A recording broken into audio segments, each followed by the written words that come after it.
प्यारे साथियों, स्वागत है तुहाडा अपने YouTube channel Punjab exam warrior दे उत्ते। दोस्तों, जिहड़ा अज आपां पोलीटिकल साइंस का चैप्टर करन जा रहे हैं, उस टॉपिक का नाम है मेकिंग ऑफ द कॉन्स्टिट्यूशन।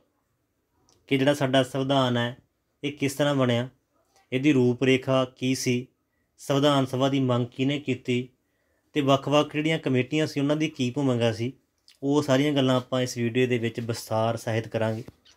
ਤਾਂ ਤੁਸੀਂ ਇਸ ਵੀਡੀਓ ਦੇ ਨਾਲ ਬਿਲਕੁਲ ਅੰਤ ਤੱਕ ਜ਼ਰੂਰ ਜੁੜੇ ਰਹਿਣਾ। ਸਭ ਤੋਂ ਜਿਹੜਾ ਸਾਡੇ ਕੋਲ ਪਹਿਲਾ ਪੁਆਇੰਟ ਆਉਂਦਾ ਹੈ ਉਹ ਹੈ ਕਿ demand for the constitute assembly. ਕਿ ਜਿਹੜੀ ਸਾਡੀ ਸੰਵਿਧਾਨ ਸਭਾ ਸੀ ਇਹਦੀ ਮੰਗ ਕਿਹਨੇ ਕੀਤੀ, ਇਹ ਸਾਡੇ ਕੋਲ ਪਹਿਲਾ ਸਵਾਲ ਹੈ। ਤਾਂ ਕਮਿਊਨਿਸਟ ਪਾਰਟੀ ਦਾ ਇੱਕ ਕਾਰਕੁਨ ਸੀਗਾ ਜਿਹਦਾ ਨਾਮ ਸੀ MN ਰॉय। 1934 ਦੇ ਵਿੱਚ ਸਭ ਤੋਂ ਪਹਿਲਾਂ ਸੰਵਿਧਾਨ ਸਭਾ ਦੀ ਮੰਗ ਇਸ ਬੰਦੇ ਨੇ ਕੀਤੀ, ਤਾਂ ਆਪਾਂ ਨਾਮ ਯਾਦ ਰੱਖਣਾ MN ਰॉय। 1934 ਦੇ ਵਿੱਚ ਜਿਹੜੀ ਸਾਡੀ ਸੰਵਿਧਾਨ ਸਭਾ ਦੀ ਪਹਿਲੀ ਮੰਗ ਹੈ ਉਹ MN ਰॉय ਨੇ ਕੀਤੀ। ਇਸ ਤੋਂ ਬਾਅਦ ਕੀ ਹੁੰਦਾ ਕਿ 1935 ਦੇ ਵਿੱਚ ਇੰਡੀਅਨ ਨੈਸ਼ਨਲ ਕਾਂਗਰਸ ਹੈ ਜਿਹੜੀ, ਉਹਨੇ ਪਹਿਲੀ ਵਾਰੀ ਆਫੀਸ਼ੀਅਲ ਤੌਰ 'ਤੇ ਡਿਮਾਂਡ ਕੀਤੀ ਕਿ ਜਿਹੜਾ ਸਾਡਾ ਇੱਕ ਸੰਵਿਧਾਨ ਹੋਣਾ ਚਾਹੀਦਾ। INC ਬਾਰੇ ਤੁਸੀਂ ਜਾਣਦੇ ਹੋ, ਕਿਹੜੀ INC ਸੀਗੀ 1885 ਦੇ ਵਿੱਚ ਹੋਂਦ ਦੇ ਵਿੱਚ ਆਈ। ਉਹ ਹਿਊਮ ਸੀ ਜਿਹੜਾ ਅੰਗਰੇਜ਼ ਅਫਸਰ ਸੀਗਾ ਜਿਹਨੇ ਬਣਾਈ ਇਹ, ਅਤੇ WC ਬੈਨਰਜੀ ਜਿਹੜਾ ਇਹਦਾ ਪਹਿਲਾ ਪ੍ਰਧਾਨ ਸੀਗਾ। ਇਹ ਆਪਾਂ ਸਾਰੀਆਂ ਯਾਦ ਰੱਖਣੀਆਂ ਗੱਲਾਂ।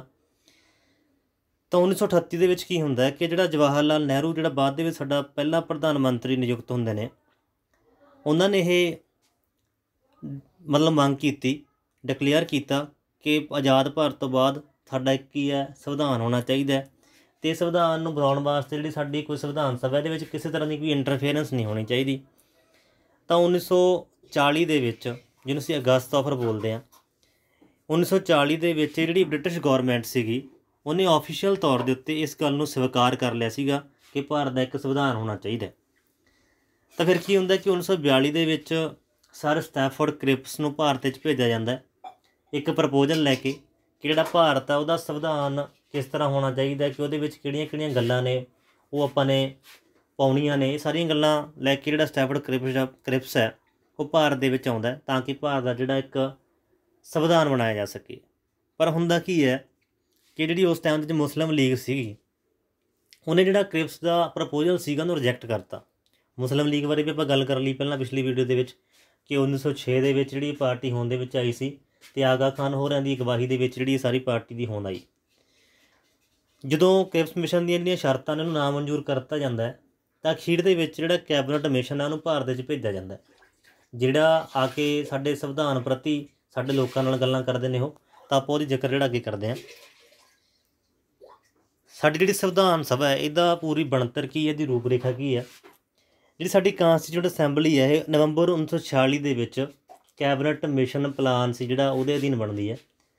ਸਾਨੂੰ ਪੇਪਰ ਦੇ ਵਿੱਚ ਪੁੱਛ ਲਿਆ ਜਾਂਦਾ ਕਿ ਜਿਹੜਾ ਸਾਡੀ ਸੰਵਿਧਾਨ ਸਭਾ ਉਹ ਕਿਹੜੇ ਪਲਾਨ ਅਧੀਨ ਆਈ ਹੈ, ਤਾਂ ਅਸੀਂ ਯਾਦ ਰੱਖਣਾ ਕਿ ਕੈਬਨਿਟ ਮਿਸ਼ਨ ਪਲਾਨ ਸੀ ਜਿਹੜਾ ਉਹਦੇ ਅਧੀਨ ਜਿਹੜੀ ਸਾਡੀ ਸੰਵਿਧਾਨ ਸਭਾ ਬਣੀ ਹੈ।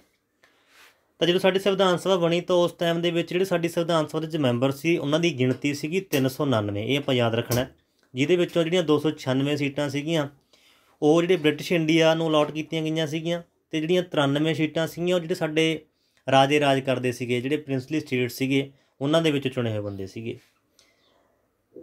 ਤਾਂ ਹਰੇਕ ਪ੍ਰੋਵਿੰਸ ਨੂੰ ਅਤੇ ਹਰੇਕ ਜਿਹੜੀ ਸਟੇਟ ਸੀਗੀ ਉਹਨੂੰ ਉਹਦੀ ਜਿਹੜੀ ਪਾਪੂਲੇਸ਼ਨ ਸੀਗੀ, ਜਿੰਨੀ ਉਹਦੀ ਜਨਸੰਖਿਆ ਸੀ, ਉਹਦੀ ਅਨੁਪਾਤਿਕ ਤੌਰ 'ਤੇ ਉਹਦੇ ਰੇਸ਼ੋ ਦੇ ਵਿੱਚ ਉਹਨਾਂ ਨੂੰ ਕੀ ਹੈ ਉਹਨਾਂ ਦੀ ਗਿਣਤੀ ਜਿਹੜੀ ਉਹ ਲਈ ਗਈ ਸੀ।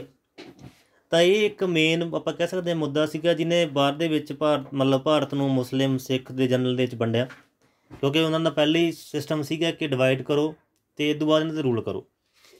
ਇਸ ਤੋਂ ਬਾਅਦ ਸਾਡੇ ਕੋਲ ਕੀ ਹੁੰਦਾ ਕਿ ਜਿਹੜੇ ਰੀਪ੍ਰਜੈਂਟੇਟਿਵ ਪ੍ਰਿੰਸਲੀ ਸਟੇਟ ਸੀਗੀਆਂ ਉਹਨਾਂ ਦੇ ਜਿਹੜੇ ਬੰਦੇ ਸੀ ਕਿ ਉਹਨਾਂ ਦੇ ਜਿਹੜੇ ਪ੍ਰਿੰਸਲੀ ਸਟੇਟ ਦੇ ਰਾਜੇ ਸੀਗੇ ਉਹਨਾਂ ਵੱਲੋਂ ਨੋਮੀਨੇਟ ਕੀਤੇ ਹੋਏ ਸੀਗੇ। ਤਾਂ ਇਸ ਤੋਂ ਬਾਅਦ 1946 ਦੇ ਵਿੱਚ ਜਿਹੜੀਆਂ ਇਲੈਕਸ਼ਨਾਂ ਨੇ ਇਹ ਹੁੰਦੀਆਂ ਨੇਗੀਆਂ ਅਗਸਤ 1946 ਦੇ ਵਿੱਚ। ਇੱਕ ਗੱਲ ਆਪਾਂ ਇੱਥੇ ਮੇਨ ਯਾਦ ਰੱਖਣੀ ਹੈ ਕਿ ਜਿਹੜੇ ਮਹਾਤਮਾ ਗਾਂਧੀ ਸੀਗੇ ਉਹ ਸੰਵਿਧਾਨ ਸਭਾ ਦੇ ਮੈਂਬਰ ਨਹੀਂ ਸੀਗੇ। ਸਾਨੂੰ ਪੇਪਰ ਦੇ ਵਿੱਚ ਸਵਾਲ ਪੁੱਛ ਲਿਆ ਜਾਂਦਾ ਇਹ, ਅਤੇ ਅਸੀਂ ਬਿਲਕੁਲ ਯਾਦ ਰੱਖਣੀ ਹੈ ਗੱਲ ਕਿ ਜਿਹੜੇ ਮਹਾਤਮਾ ਗਾਂਧੀ ਸੀਗੇ ਉਹ ਸਾਡੇ ਸੰਵਿਧਾਨ ਸਭਾ ਦੇ ਮੈਂਬਰ ਨਹੀਂ ਸੀ, ਜਾਂ ਉਹਦਾ ਆਪਾਂ ਕਹਿ ਸਕਦੇ ਪਾਰਟ ਨਹੀਂ ਸੀਗੇ।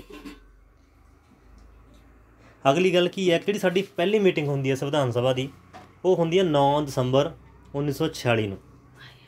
ਅਤੇ ਜਿਹੜੀ ਇਹ ਮੀਟਿੰਗ ਹੁੰਦੀ ਹੈ ਇਹਦੇ ਵਿੱਚ ਜਿਹੜੀ ਮੁਸਲਿਮ ਲੀਗ ਸੀਗੀ ਉਹਨਾਂ ਨੇ ਇਸ ਦਾ ਬਾਈਕਾਟ ਕਰਤਾ। ਤੇ ਇਸ ਮੀਟਿੰਗ ਦੇ ਵਿੱਚ ਕੁੱਲ ਜਿਹੜੇ ਬੰਦਿਆਂ ਨੇ ਭਾਗ ਲਿਆ ਸੀ ਉਹਨਾਂ ਦੀ ਗਿਣਤੀ ਸੀਗੀ 211। ਤੇ ਇਹਦੇ ਵਿੱਚੋਂ ਬਹੁਤ ਇੰਪੋਰਟੈਂਟ ਸਵਾਲ ਬਣਦਾ ਕਿ ਜਿਹੜੇ ਭਾਰਤ ਦੇ ਪਹਿਲੇ ਅਸਥਾਈ ਪ੍ਰੈਜ਼ੀਡੈਂਟ ਚੁਣੇ ਗਏ ਸੀਗੇ ਉਹਨਾਂ ਦਾ ਨਾਮ ਸੀਗਾ ਡਾਕਟਰ ਸਚਿਦਾਨੰਦ ਸਿਨਹਾ। ਜਿਹੜਾ ਡਾਕਟਰ ਸਚਿਦਾਨੰਦ ਸਿਨਹਾ ਸੀ ਉਹ ਕਿਸੇ ਚੋਣ ਪ੍ਰਣਾਲੀ ਦੇ ਅਧੀਨ ਨਹੀਂ ਸੀ ਚੁਣੇ ਗਏ। ਉਹ ਉਹਨਾਂ ਦੀ ਉਮਰ ਸੀ ਜਿਹੜੀ ਉਹ ਦੂਜਿਆਂ ਨਾਲੋਂ ਵਡੇਰੀ ਸੀ ਅਤੇ ਉਹਨਾਂ ਨੂੰ ਸਿਆਣਪ ਦੇ ਤੌਰ ਦੇ ਉੱਤੇ ਜਿਹੜਾ ਸੀ ਇੱਕ ਟੈਂਪਰੇਰੀ ਪ੍ਰਧਾਨ ਸੀਗਾ ਜਿਹੜਾ ਚੁਣ ਲਿਆ ਗਿਆ ਸੀਗਾ। ਇਹ ਗੱਲ ਆਪਾਂ ਯਾਦ ਰੱਖਣੀ ਆ। ਸਾਨੂੰ ਪੇਪਰ ਦੇ ਵਿੱਚ ਇਹ ਸਵਾਲ ਆਉਂਦਾ ਹੈ ਕਿ ਜਿਹੜੇ ਟੈਂਪਰੇਰੀ ਪ੍ਰੈਜ਼ੀਡੈਂਟ ਚੁਣੇ ਗਏ ਸੀ ਉਹਨਾਂ ਦਾ ਨਾਮ ਕੀ ਸੀਗਾ। ਯਾਦ ਰੱਖਣਾ ਕਿ ਉਹਨਾਂ ਦਾ ਨਾਮ ਸੀਗਾ ਡਾਕਟਰ ਸਚਿਦਾਨੰਦ ਸਿਨਹਾ।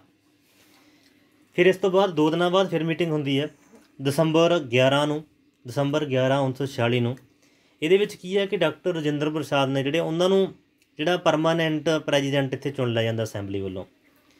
2 ਬੰਦੇ ਹੋਰ ਸੀਗੇ ਇੱਥੇ, HC ਮੁਖਰਜੀ ਅਤੇ BT ਕ੍ਰਿਸ਼ਨਾ ਕਰਮਚਾਰੀ। ਇਹਨਾਂ ਨੂੰ ਵਾਈਸ ਪ੍ਰੈਜ਼ੀਡੈਂਟ ਚੁਣਿਆ ਜਾਂਦਾ ਸੀ। ਇਹ ਵੀ ਯਾਦ ਰੱਖਣਾ। ਇਹ ਥੋੜ੍ਹਾ ਜੇ ਅਪਰ ਲੈਵਲ ਦਾ ਪੇਪਰ ਹੁੰਦਾ ਉਹਦੇ ਵਿੱਚ ਇਹ ਸਵਾਲ ਪੁੱਛ ਲਿਆ ਜਾਂਦਾ। ਜਿਹੜੇ ਵਾਈਸ ਪ੍ਰੈਜ਼ੀਡੈਂਟ ਸੀਗੇ ਇਹਨਾਂ ਦੇ ਵਿੱਚੋਂ ਕੌਣ ਸੀ ਜਾਂ ਕੌਣ ਨਹੀਂ ਸੀ ਉਸ ਨੂੰ ਟਿਕ ਮਾਰਕ ਦੇ ਦਿੰਦੇ ਨੇ। ਇਹਨਾਂ ਦੇ ਵਿੱਚੋਂ ਕ੍ਰਿਸ਼ਨਾ ਕਰਮਚਾਰੀ ਸੀਗੇ, ਮੁਖਰਜੀ ਸੀਗੇ, ਦੋਨਾਂ 'ਚੋਂ ਕੋਈ ਨਹੀਂ ਸੀਗਾ, ਜਾਂ ਪਹਿਲਾ ਸੀ ਜਾਂ ਦੂਜਾ ਸੀਗਾ। ਇਹ ਅਸੀਂ ਯਾਦ ਰੱਖਣਾ। ਫਿਰ ਜਿਹੜੀ ਅਗਲੀ ਮੀਟਿੰਗ ਹੁੰਦੀ ਹੈ ਉਹ ਹੁੰਦੀ ਹੈ ਕਿ ਅਗਲੇ 2 ਦਿਨਾਂ ਬਾਅਦ 13 ਦਸੰਬਰ 1946 ਨੂੰ। ਇਹਦੇ ਵਿੱਚ ਕੀ ਹੁੰਦਾ ਕਿ ਸਾਡੇ ਜਿਹੜੇ ਡਾਕਟਰ ਨਹੀਂ, ਇਸ ਵੇਲੇ ਜਿਹੜੇ ਜਵਾਹਰ ਲਾਲ ਨਹਿਰੂ ਨੇ ਉਹ ਇੱਕ ਰੈਜੂਲੇਸ਼ਨ ਪੇਸ਼ ਕਰਦੇ ਨੇ ਜਿਹਨੂੰ ਅਸੀਂ ਆਬਜੈਕਟਿਵ ਰੈਜੂਲੇਸ਼ਨ ਬੋਲਦੇ ਹਾਂ ਅਸੈਂਬਲੀ ਦੇ ਵਿੱਚ, ਕਿ ਜਿਹੜਾ ਸਾਡਾ ਸੰਵਿਧਾਨ ਆ ਉਹਦੇ ਵਿੱਚ ਕਿਹੜੇ ਮੁੱਦੇ ਨੇ, ਕਿਹੜੇ ਪੁਆਇੰਟ ਨੇ ਜਿਹੜੇ ਅਸੀਂ ਉਹਦੇ ਵਿੱਚ ਦਾਖਲ ਕਰਨੇ ਨੇ।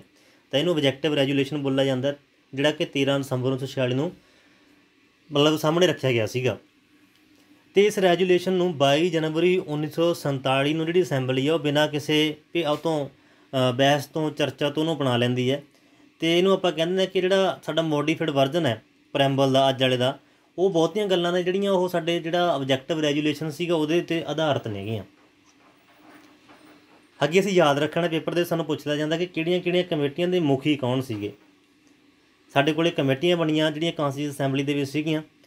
ਉਹਦੇ ਵਿੱਚ ਪਹਿਲੀ ਕਮੇਟੀ ਹੁੰਦੀ ਹੈ ਯੂਨੀਅਨ ਪਾਵਰ ਕਮੇਟੀ, ਜਿਹਦੇ ਪ੍ਰਧਾਨ ਸੀਗੇ ਜਵਾਹਰ ਲਾਲ ਨਹਿਰੂ ਜੀ। ਦੂਜੀ ਯੂਨੀਅਨ ਕਾਂਸਟੀਟਿਊਸ਼ਨ ਕਮੇਟੀ ਹੈ, ਇਹਦੇ ਪ੍ਰਧਾਨ ਵੀ ਜਵਾਹਰ ਲਾਲ ਨਹਿਰੂ ਸੀਗੇ। ਪ੍ਰੋਵਿੰਸ਼ੀਅਲ ਜਾਂ ਕਾਂਸਟੀਟਿਊਸ਼ਨ ਕਮੇਟੀ ਹੈ ਜਿਹੜੀ, ਇਹਦੇ ਪ੍ਰਧਾਨ ਸਰਦਾਰ ਪਟੇਲ ਸੀਗੇ। ਭਾਰਤ ਦਾ ਵਸਮਾਰਕ ਜਿਹਨੂੰ ਬੋਲਿਆ ਜਾਂਦਾ ਉਹ ਸਰਦਾਰ ਪਟੇਲ ਨੂੰ ਬੋਲਿਆ ਜਾਂਦਾ ਹੈ।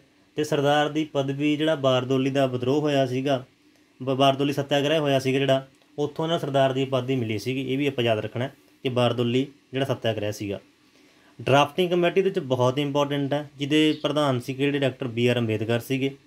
Advisory committee on fundamental rights minority and tribal and excluded areas, ਇਹਨਾਂ ਦੀ ਜਿਹੜੀ ਪ੍ਰਧਾਨਗੀ ਸਰਦਾਰ ਪਟੇਲ ਅਧੀਨ। ਰੂਲਸ ਆਫ ਦਾ procedure committee doctor Rajendra Prasad. State ਦੀਆਂ ਜਿਹੜੀਆਂ ਕਮੇਟੀਆਂ ਸੀਗੀਆਂ ਜਵਾਹਰ ਲਾਲ ਨਹਿਰੂ ਉਹਨਾਂ ਦੇ ਪ੍ਰਧਾਨ ਸੀਗੇ। ਅਤੇ ਜਿਹੜੀ ਸਟੀਅਰਿੰਗ ਕਮੇਟੀ, ਸਟੀਅਰਿੰਗ ਮਤਲਬ ਜਿਵੇਂ ਆਪਣੀ ਗੱਡੀ ਦਾ ਸਟੀਅਰਿੰਗ ਹੁੰਦਾ ਨਾ, ਸਟੀਅਰਿੰਗ ਕਮੇਟੀ ਦੇ ਜਿਹੜੇ ਮੁਖੀ ਸੀਗੇ ਮੇਨ ਉਹ ਡਾਕਟਰ ਰਜਿੰਦਰ ਪ੍ਰਸਾਦ ਸੀਗੇ। ਤਾਂ ਇਹਨਾਂ ਸਾਰੀਆਂ ਕਮੇਟੀਆਂ ਦੇ ਵਿੱਚ ਜਿਹੜੀ ਸਾਡੀ ਸਿਗਨੀਫਿਕੈਂਟ ਕਮੇਟੀ ਹੈ ਉਹ ਹੈਗੀ ਡਰਾਫਟਿੰਗ ਕਮੇਟੀ, ਜਿਹੜੀ 29 ਅਗਸਤ 1947 ਨੂੰ ਬਣੀ ਸੀ। ਇਹਦਾ ਸੈਟਅਪ ਕੀਤਾ ਗਿਆ ਸੀਗਾ ਅਤੇ ਇਹਦੇ ਜਿਹੜੇ ਪ੍ਰਧਾਨ ਸੀਗੇ ਉਹ ਡਾਕਟਰ BR ਅੰਬੇਦਕਰ ਸੀਗੇ। ਇਸ ਤੋਂ ਬਾਅਦ ਕੀ ਹੁੰਦਾ ਕਿ ਸਾਡੀ ਹੁਣ ਸੰਵਿਧਾਨ ਸਭਾ ਵੀ ਬਣ ਗਈ, ਕਮੇਟੀਆਂ ਵੀ ਬਣ ਗਈਆਂ, ਅਲੱਗ-ਅਲੱਗ ਤੌਰ 'ਤੇ ਉਹਨਾਂ ਦੇ ਕੰਮ ਵੀ ਵੰਡ ਦਿੱਤੇ ਜਾਂਦੇ ਨੇ। ਫਿਰ ਜਿਹੜਾ ਸਾਡਾ ਸੰਵਿਧਾਨ ਹੈ ਇਹਨੂੰ ਬਣਨ ਵਾਸਤੇ 2 ਸਾਲ 11 ਮਹੀਨੇ 18 ਦਿਨ ਲੱਗਦੇ ਆ। ਅਤੇ 26 ਨਵੰਬਰ 1949 ਨੂੰ ਜਿਹੜਾ ਸਾਡਾ ਸੰਵਿਧਾਨ ਆ ਉਹ ਬਣ ਕੇ ਤਿਆਰ ਹੋ ਗਿਆ ਸੀਗਾ। ਇਹ ਵੀ ਅਸੀਂ ਯਾਦ ਰੱਖਣਾ ਕਿ ਜਿਹੜਾ ਸਾਡਾ ਸੰਵਿਧਾਨ ਆ ਉਹ ਬਣ ਕੇ ਤਿਆਰ ਕਦੋਂ ਹੋ ਗਿਆ ਸੀ, 26 ਨਵੰਬਰ 1949 ਨੂੰ। ਅਤੇ 26 ਜਨਵਰੀ 1950 ਨੂੰ ਜਿਹੜਾ ਸਾਡਾ ਸੰਵਿਧਾਨ ਹੈ ਇਹਨੂੰ ਲਾਗੂ ਕੀਤਾ ਗਿਆ ਸੀਗਾ, ਜਿਹਨੂੰ ਅਸੀਂ ਹੁਣ ਗਣਤੰਤਰ ਦਿਵਸ ਦੇ ਤੌਰ ਦੇ ਉੱਤੇ ਮਨਾਉਂਦੇ ਹਾਂ। ਸੋ ਦੋਸਤੋ ਇਹ ਸਾਰੀ ਪ੍ਰੋਸੈਸ ਸੀਗੀ ਜਿਹੜੀ ਸਾਡੀ ਕਾਂਸਟੀਟਿਊਸ਼ਨ ਨੂੰ ਬਣਾਉਣ ਵਾਸਤੇ ਲੱਗੀ। ਇਹਦੇ ਵਿੱਚ ਕਿਹੜੀਆਂ ਗੱਲਾਂ ਮੇਨ ਸੀ ਉਹਨਾਂ ਸਾਰੀਆਂ ਗੱਲਾਂ ਦੇ ਆਪਾਂ ਚਰਚਾ ਕੀਤੀ। ਸੋ ਉਮੀਦ ਕਰਦੇ ਹਾਂ ਕਿ ਤੁਹਾਨੂੰ ਇਹ ਵੀਡੀਓ ਬਿਲਕੁਲ ਬਹੁਤ ਹੀ ਚੰਗੀ ਤਰ੍ਹਾਂ ਪਸੰਦ ਆਈ ਹੋਵੇਗੀ ਅਤੇ ਤੁਸੀਂ ਇਸ ਚੈਨਲ ਨੂੰ ਵੱਧ ਤੋਂ ਵੱਧ ਸਬਸਕ੍ਰਾਈਬ ਕਰਨਾ ਅਤੇ ਵੀਡੀਓ ਨੂੰ ਲਾਈਕ ਕਰਨਾ। ਧੰਨਵਾਦ।